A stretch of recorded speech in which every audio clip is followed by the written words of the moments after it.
Hey guys, it's Coach Gaglione here from GaglioneStrength.com. This is another edition of the Powerlifting for the People podcast. We have another strong lady on the line today. April, how you doing? Good. How are you? Thank you so much for coming on the show today. So, just for the people that don't know who you are, can you just introduce yourself quick? Tell us a little bit about yourself, what you got going on right now. Yeah. Thanks for having me. April Harper. I used to lift at Orlando Barbell powerlifting.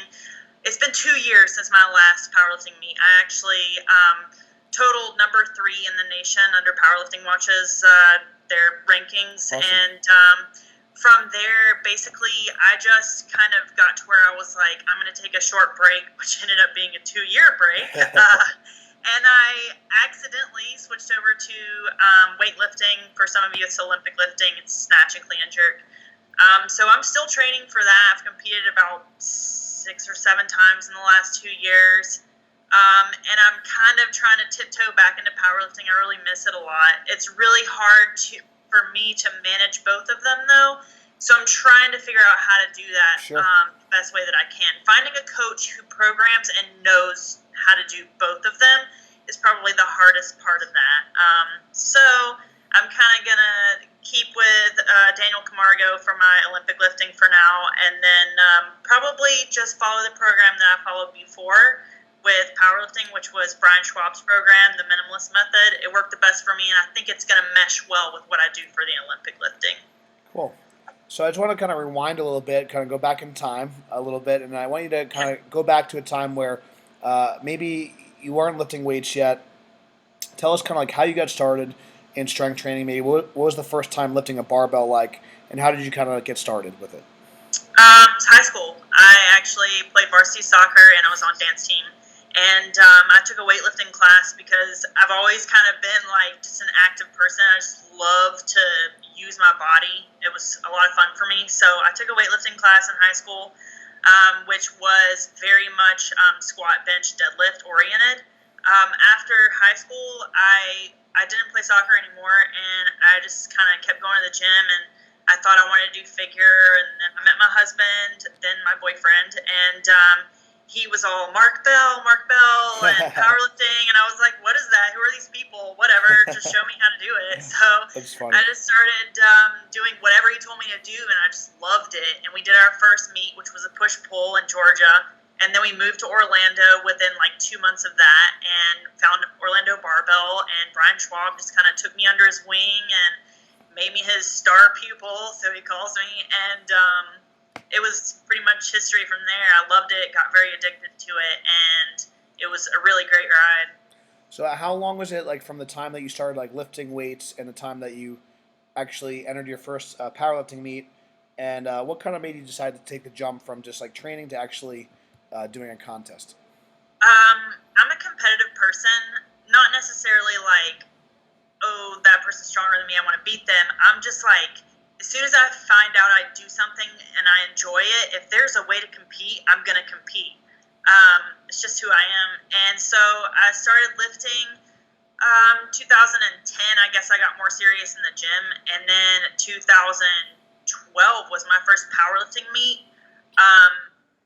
But when I say lifting in the gym, I mean just kind of going in and doing whatever, not really powerlifting. Sure. I found powerlifting probably October or September of 2012, and then competed in December. Moved to Orlando in December, so it was like 2 weeks after I did my first meet, and then did my second meet, which was a full power meet in April in Orlando. It was the Europa. It was my first meet, Cool. full power.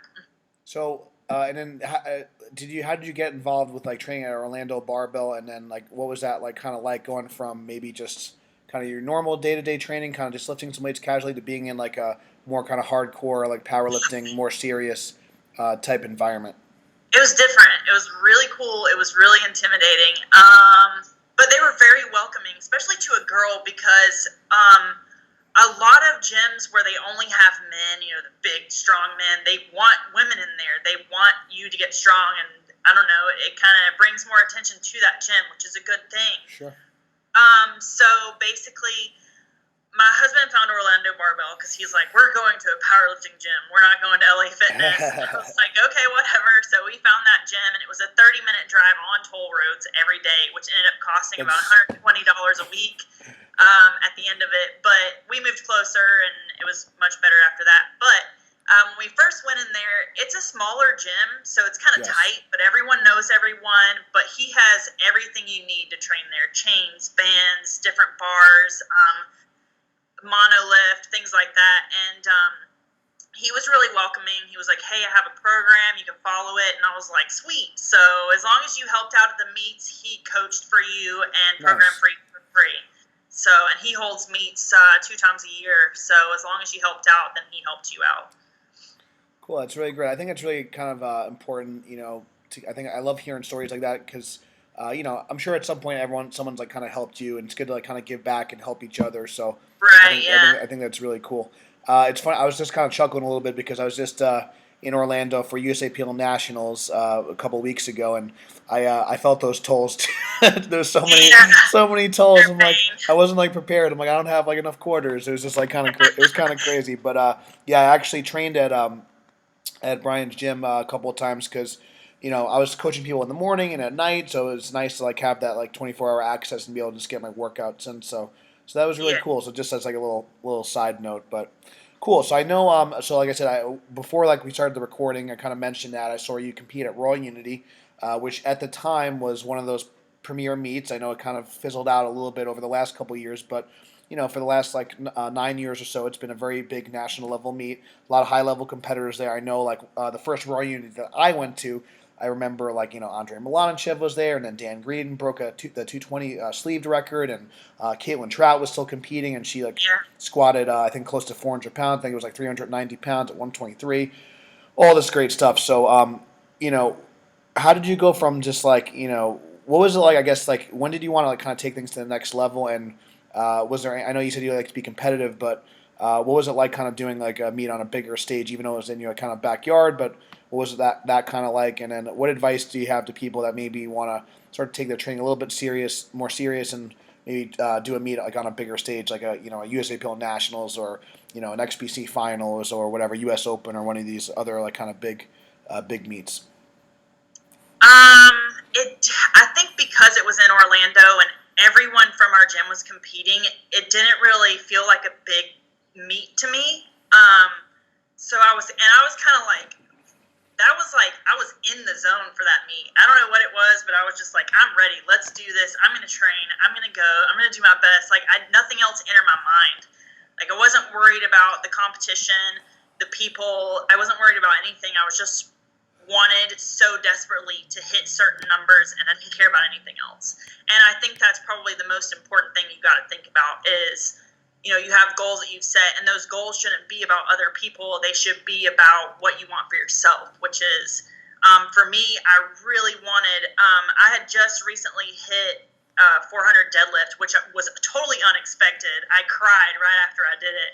And so for me, I just wanted to beat my last numbers. And I didn't think, my last meet was October, Rum was February, and I wasn't sure how much better I could really do in what seemed like a small amount of time to me. Yeah. And so I really just kind of wanted to do better. And it was my first meet in wraps, so that was going to be totally new for me. So it was a lot of fun, and I really just think that people should focus on improving their self and not really going in, to win, that's great too. But I think the number one goal should be to do better than you did the last time, to have a good training up to your meet, and to just do well at the meet. And then after that first goal, then you can say, okay, I want first place, or okay, I want this Wilks or these numbers, whatever it may be. Cool. So obviously, I know you said that so you had some great success early on, and you kind of took a little time off. You needed a little break. I don't know if you were feeling a little burnt out, or can you maybe, I guess, tell us why you felt like you needed a little bit of break, and then how did you kind of stumble into starting like weightlifting during that like time period? Things blew up really fast for me, and I wasn't expecting it, and I think I got overwhelmed because I came from a small town, like Yeah. tiny town, not a lot of people, and here I was, moved to Orlando, started a new job in a new place, all these new people, started powerlifting. I got pretty popular with it. I ended up with a bunch of followers Yeah, on no, yeah, Instagram, and I remember, yeah.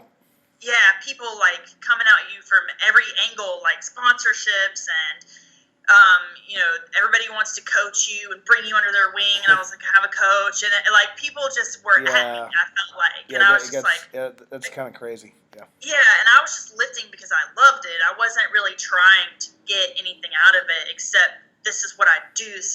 Yeah, This is what I love.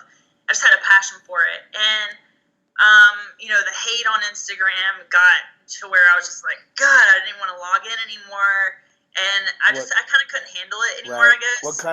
What kind of like, if you don't mind me asking, because I think this is really good to hear because I know, I think sometimes people are kind of chasing attention or chasing followers, and they're not really sure like why. It's like, what's the purpose? I know, like for myself, Right, just to give my, I probably wouldn't be on Facebook or have social media if I didn't have a gym, if I didn't have a business. So right, yeah, I'm trying to use this as a platform to help people and promote my business, promote our team, and give them shout outs and stuff. But to be honest, like it's not about me. Like I don't really care to like like it's like not really, and it's really not about the number. Like you said, it's really not about the number. I'm just trying to, like I said, if I could help more people, that makes me happy, and if I'm helping like our team get better, so yeah, so like you did get this like, and because I kind of remember that time you did get like a lot of attention, a lot of exposure, and then I know you said you're starting to get some negative comments. So just tell me a little bit about that, and then maybe like because I think sometimes people need to hear like, well, maybe they should kind of have if it doesn't kind of serve a purpose, maybe it's not so important, or maybe you don't need to put so much like right. time and effort into it. So maybe just speak to us about that because I think sometimes people can get really caught up with things that maybe aren't so important to them or don't really Right. matter in the grand scheme of things. So Yeah, and that's really important. Is that you have to remember what's important to you, or else if you're doing it for the wrong reasons, then you're never going to be happy, and you're just going to be in this snowball of just misery, just trying to yeah, figure out why you're doing the things you're doing. And so yeah, I started getting comments. And a lot of girls get them now, and it's gotten to where you're used to them. But then it was kind of new, and it was kind of different to like, what the hell? Like, I yeah, didn't deserve this. Who sure, are you? Like, yeah, just random people every day. It's always on the bench videos. What are you doing? You're gonna break your back. There was those people who wanted to coach me, and I was always like, oh God, just whatever. And at first, I would respond to them, and then I got to a point to where I'd just delete them and block them. But then it got a little more personal, and I actually had someone go as far as somehow they got my phone number and they started harassing me. oh man, And it actually, not to get too much into that, but it ended up going to court. It was that big of a deal. And that was right before Rum, so I was dealing with all of that right in Rum. And right after that, I was just like, why am I doing this? Why am I even competing? yeah, Why am I putting myself in a position where people can come at me like that? And powerlifting isn't my life. I don't own a gym. I don't coach people for a living. There's no reason for me to yeah, put myself out there the way I am. So it became this like battle of, do I really need to be in, the public's eye, or can I do this and just have fun and keep it, between me sure, and the people surrounding me? But I will say the number one thing that you should not do, and I learned my lesson, is if somebody that you don't know is commenting or trying to get at you or harass you in any way, completely ignore it. Don't even yeah, entertain yeah. it. Don't feed There's no into it. point. Cool. And so yeah, it was very stressful, very stressful. I think that's really good advice, and I think I just want to kind of bring home, like make sure you're kind of doing things for the right reasons. I think it's important. I think it's really easy nowadays to get like sidetracked by what other people are doing, but Right. don't forget like why you started. Don't forget like why you're doing this. And like you said, most people like aren't getting like paid for this. Yeah. And if they are, it's like maybe like I said, now maybe with the U.S. Open, maybe there is some potential, but for most Right. people, Yeah. this is a hobby. At the end of the day, it should be something that adds to your life and not subtracts from it. So I think that's really good advice. So Right. cool. Yeah, so don't get caught up. And I think yeah, like just block, delete, goodbye. If someone's not supporting what you're doing, I think there's really no like reason to entertain it. So I think that's also like really good advice too. Cool.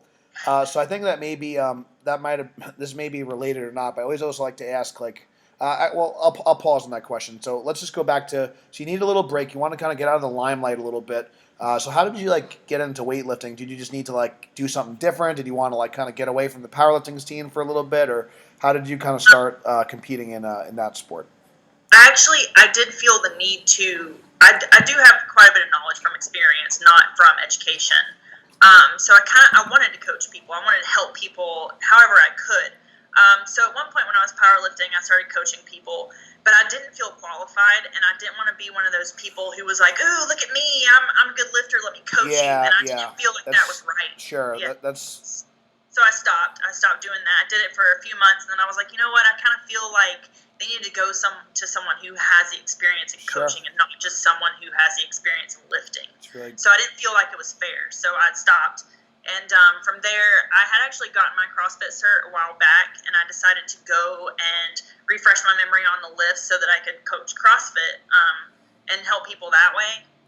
And so I went in to learn the lifts, and all of a sudden I was like, I love this, and I don't want to stop. And I just was like, forget coaching, I want to weightlift. And I started learning, and I just got totally addicted to it and totally didn't care about powerlifting all of a sudden. And then 2 years later, I have not stopped. cool. So can you like tell the listeners a little bit about like maybe some of the differences of powerlifting and weightlifting? Anything from like the actual training itself, maybe the execution of the lifts, and then maybe like the mindset like of actually going into a meet. I know like even I don't have nearly as much weightlifting experience, but I know like you know you could follow yourself. The meet's a little bit different, so maybe just tell a little bit about like the differences, the similarities, and then maybe like how you had to kind of adjust to the different types of training and the different way the competition is set up. Yeah, I've done like 6 or 7 meets now, and I'm still not used to it. Like, I'm just like, what the hell's happening? And with weightlifting, there's the snatch and the clean and jerk, and they're both extremely technical. The snatch more so than the clean and jerk. And you can go into a meet for me, I still consider myself a beginning lifter, but you can go into a meet, totally think you're prepared for it, and bomb. And it's not like powerlifting where you should never bomb. You should always make at least your openers.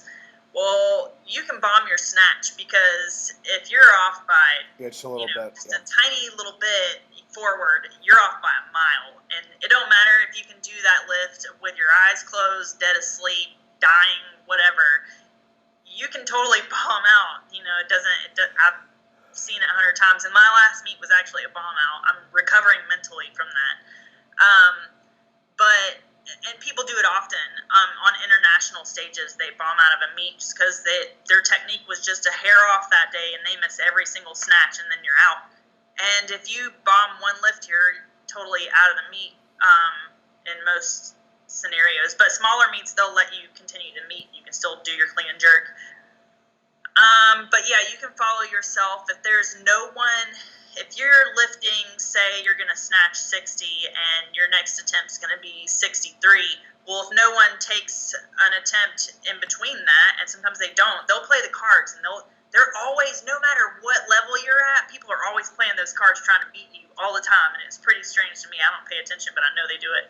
But they'll be up there. It's like just a game to these coaches, and it's hilarious. They're like, you're going to 63, you're going to 63, and it's back and forth. And so if no one takes an attempt between that, though, you get a 2-minute time clock, and you'll follow yourself. So you go right after you just went, which is pretty crazy. And the jumps are smaller in weightlifting just because it is so technical that you take smaller jumps. It's usually it can be anywhere from a kilo to 5 kilo jump, and that's about it. Trying to lift with kilos is really fun because sometimes with my squat I'm in pounds, and with my snatch I'm in kilos, and I'm like, oh my god, there's all this math, and I get all like confused. It's crazy. But yeah, weightlifting's a lot of fun. There's only 2 lifts, but you will feel exhausted by the clean and jerk, because the clean and jerk is essentially 2 lifts in itself. You got to clean it, and you got to stand that thing up. By the time you've stood up, you're like, God, I just want to sit back down. And then you got to jerk it. So you got to be really conditioned to do it, because you'll be spent. It takes so much power. It's definitely a whole different ball game, but a lot of fun. Cool. Did you have to do any? Were you able to kind of pick up the lifts like fairly quickly, whether it be from a technical standpoint or like a mobility standpoint? Did you have to like work on anything? I know like with myself, I think part of it, just being a little, typical powerlifter, a little bit tighter, a little bit bigger arms, a little bit thicker upper body. I always had trouble like getting a rack position, but did you find any like issues as far as from just getting in the right positions, or were you able to kind of pick it up like fairly quickly? I got really lucky. Somehow I'm super mobile. I don't know how, because I'm not much of a stretcher, but I got in there, and when I first walked in, my coach Luke, he coaches for Ape Squad weightlifting in Florida, and he was like, "You're a power lifter, your mobility might take a while," and then we did it, and he was like, "Okay, your mobility's not a problem." That's great.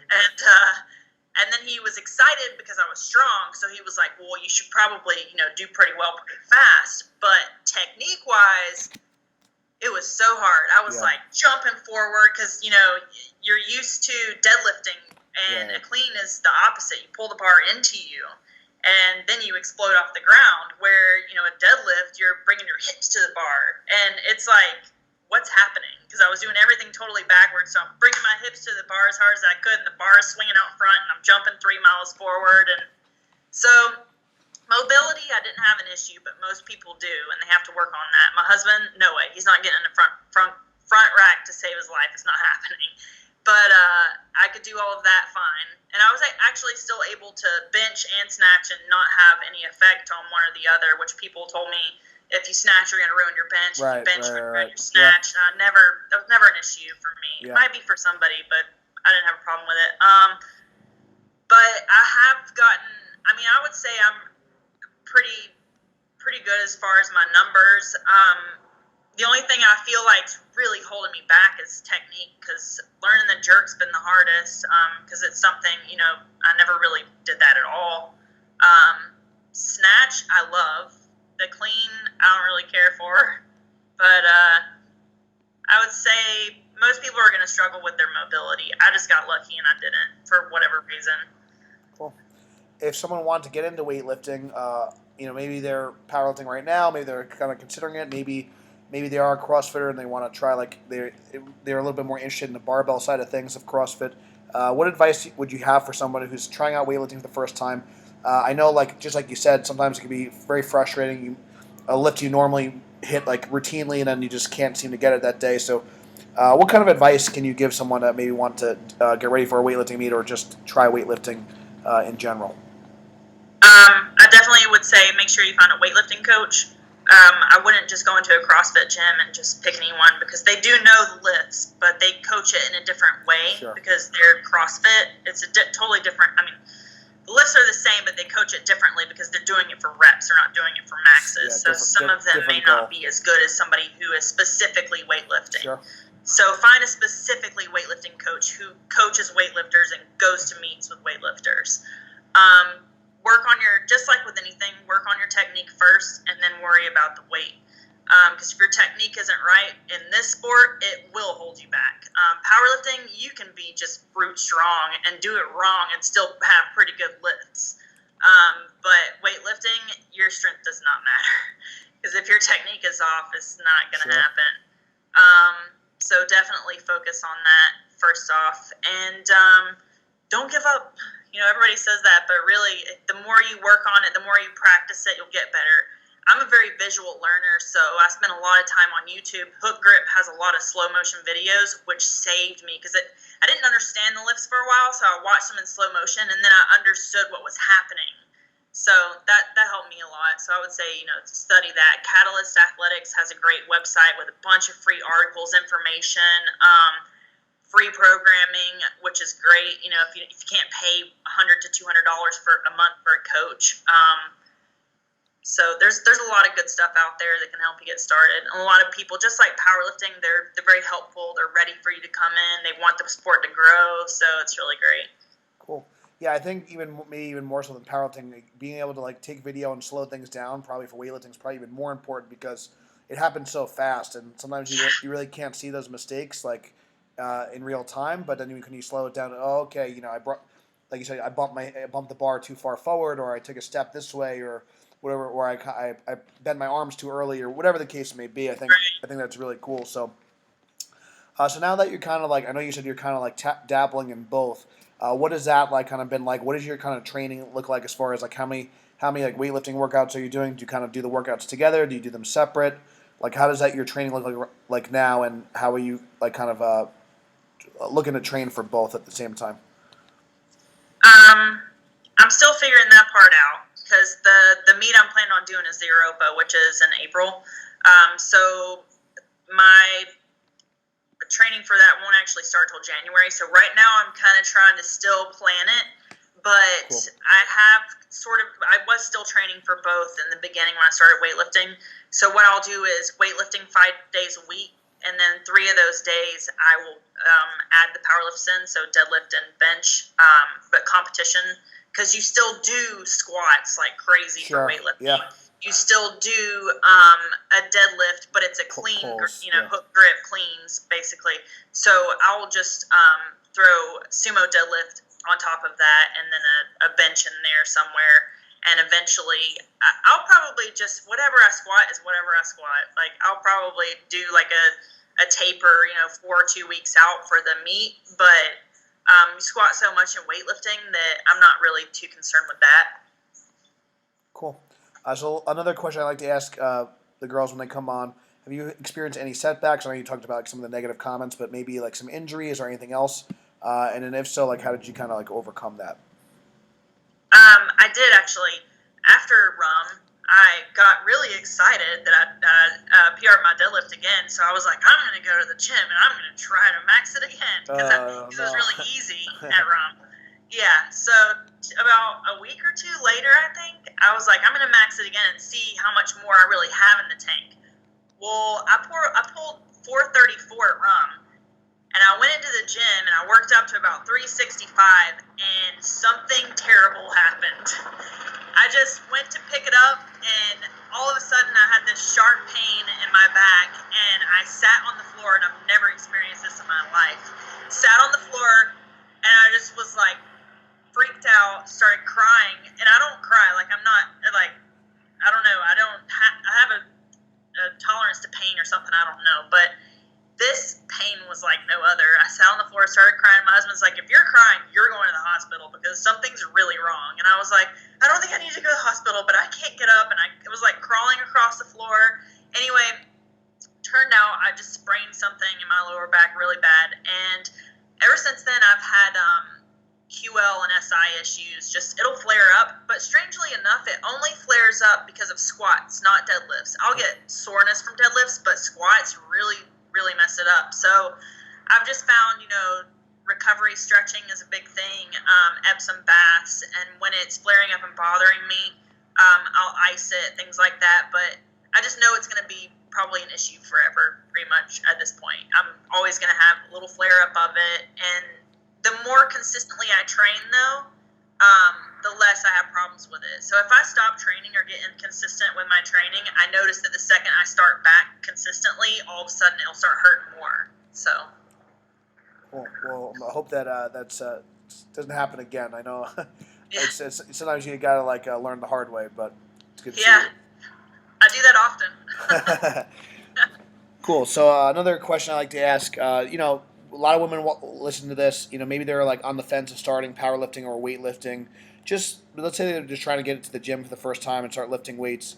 What advice do you have those women that are just starting out and like really not sure like what the first like step is? And, I have so many people who, even still, people found me again once I brought back my Instagram, and random people will be like, oh, I really want to do this. And I'm like, why are you not? It blows my mind. Yeah. I don't understand the concept of that I'm not ready. Yes, you are. No one, there's no expectation. Sure.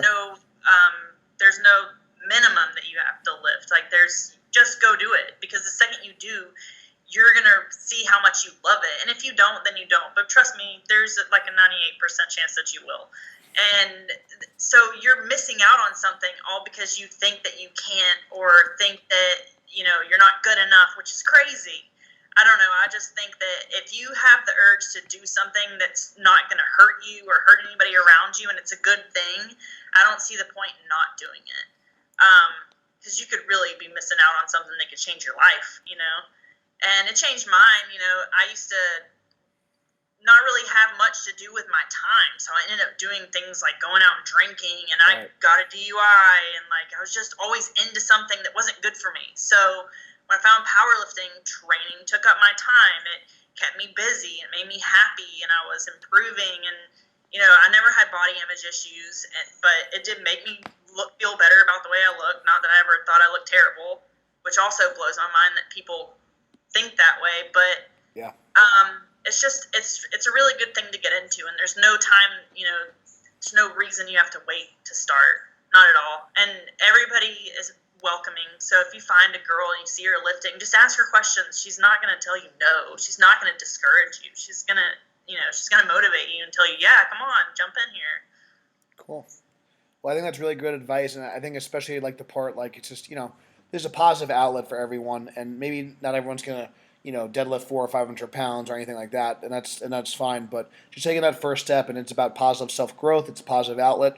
I think hey, it's worth a try. If you don't like it, then you could try something else. I think that's really great stuff. So very cool. So thank you so much for coming on the call today.